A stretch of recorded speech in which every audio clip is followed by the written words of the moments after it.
In this video, we'll be covering how the summer module works.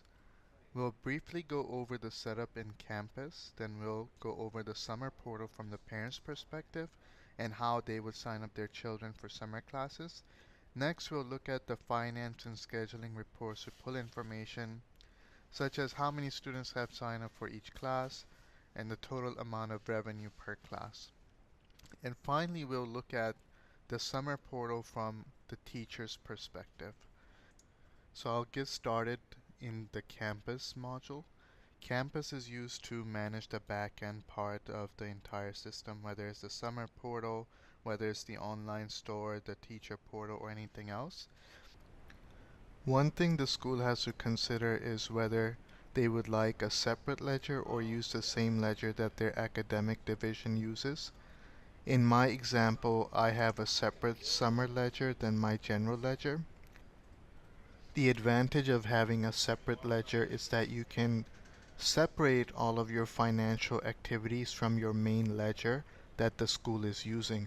For example, when parents make tuition payments, all of that information normally goes to the general ledger.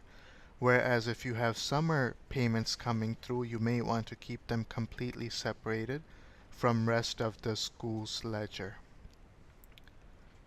Next, I'll go to the finance module and go to chart of accounts. Here I would set up different accounts that I'll be using for my summer program. So accounts get connected to what we call products, and products are basically they're the connection between our chart of account and our camp, and products define how much a camp costs. In this example, I have a Star is Born camp and it costs $250. So I would link this to my actual class so that when a parent goes in to sign up for a summer class, they would be charged $250 for a Star is Born class.